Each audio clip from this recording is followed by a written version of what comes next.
Hello again, welcome back to Illegally Cited. This is BGFH, and today I'm going to show you guys another iOS game. The game I'm going to cover today is the classic version of Karateka, the Apple II version to be more specific. You may remember earlier on Illegally Cited that I did cover the modern remake, the Steam version of Karateka, that came out late last year. And, of course, that game is completely playable, completely accessible to a blind user. This one is not, I would say, this one is not accessible if you can't see the screen at all. But if you do have low vision, it may still be playable for you. So we're going to take a look at that here today. And we're going to head into our little fighting folder here and check this out. This is actually pretty cool. Okay, it's wanting me to continue. I don't want to.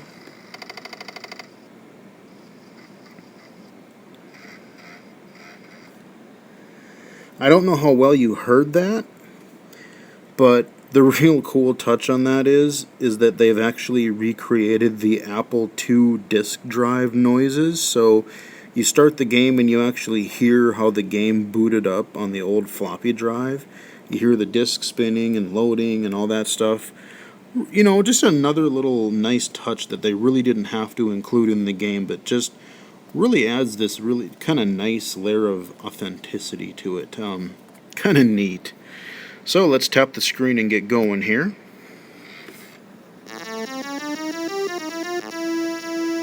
Classic. More disk drive noises. Oh, such a memorable little tone there. Alright, so let's move on forward, and I'll explain the game as we go here. Get in fighting stance. So naturally, we're going to play this all with the touchscreen right now. But when I originally played this, I played this on the Apple II and the Apple IIgs. And I played it with the Apple joystick that actually had several buttons on it. And for its time, you know, it seems really primitive by today's standards, obviously. But back in the day, this game was awesome. I mean, this game was way ahead of its time, pretty advanced. I'm going to kill this guy here. So you got our health bars. My health bar is on the lower left. Theirs is on the lower right. And I'm almost killing him here. Probably not doing very well because I'm trying to talk and play at the same time. And I'm not generally a big fan of virtual buttons, like touchscreen buttons, especially virtual analog sticks, but thankfully we don't have to worry about that here. Come on, would you die already? Thank you. Okay, so before I move on through this door, nothing is going to progress right now, but basically I'll kind of show you what we got here. On the left-hand side, you've got your movement controls.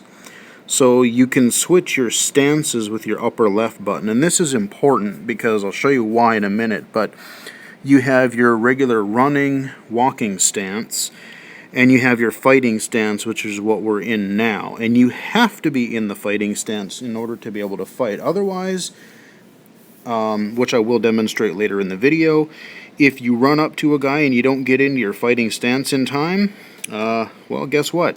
Insta-death. So yeah, be ready for that.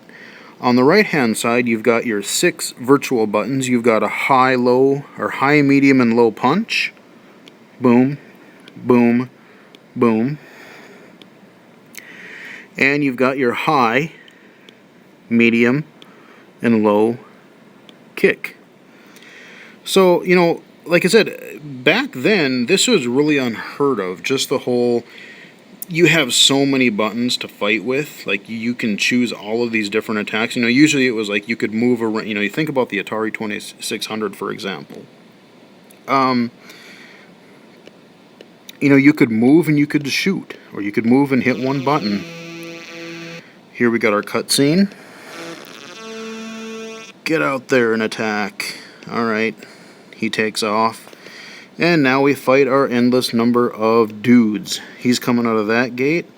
I'm coming from over here on the left. And I'm going to switch into my fighting stance before I do something stupid and get knocked down already. But you move really, really slow. you just inch forward when you're in fighting stance, so you kind of have to balance it. And you can stay in fighting stance, but I wouldn't recommend it because they will just keep spawning guys until you get to that little gate at the end. And once you get close enough to that gate, they will stop spawning.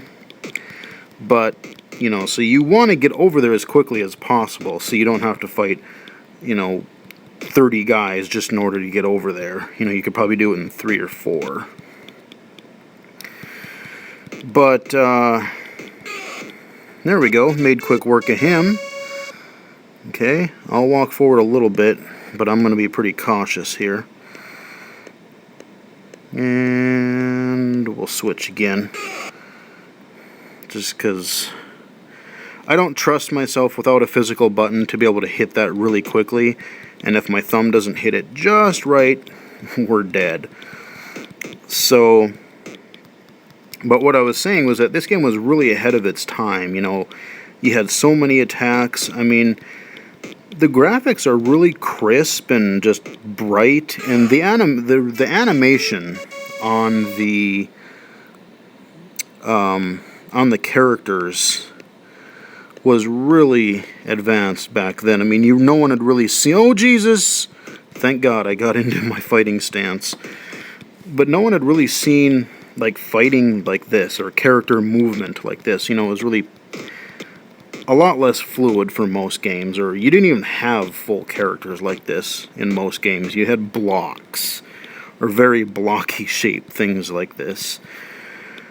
And if I do get over to the right, or after you do get over to the right where that first guy came out of, you do fight in different levels. So you're not just fighting against this particular backdrop all the time. And yes, just like the new version, you do have to contend with that stupid bird. And, oh, I hate that bird, especially in the old one, because if I remember correctly, it's been a while since I've actually played this. But if I remember correctly, the bird, if you miss and you don't hit it correctly, it's instant game over. I believe it's instant death. So, yeah, have fun with that. I mean, there's really not a whole lot more to this game than what I'm showing you right now. Like I said, it's pretty simple, pretty straightforward, but if you don't have any real nostalgia for it, I can see why people be like, I don't really get it, what's the big deal? But when I heard, I've wanted to play this again, you know, dig out an emulator or something, an Apple II emulator to play this, just for, like I said, nostalgia's sake.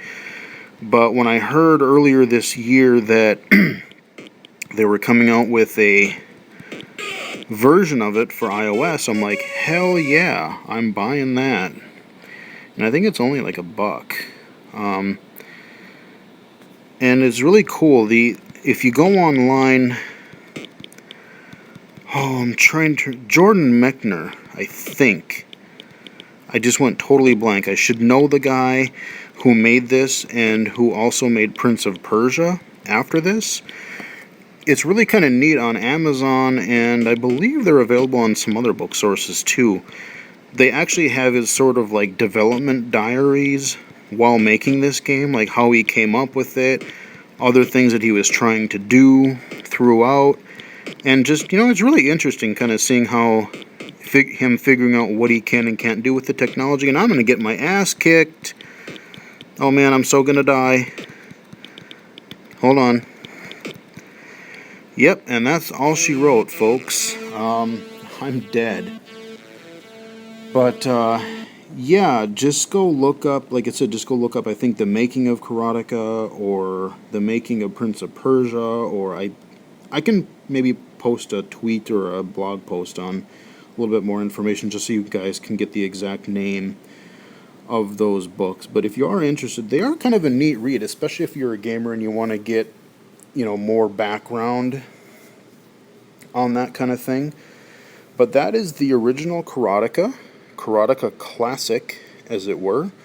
It's available in the iOS App Store. It is a universal app, so you can play it on your iPhone in your iPad perfectly fine. I have done both, and it works great. So yeah, that is Karateka.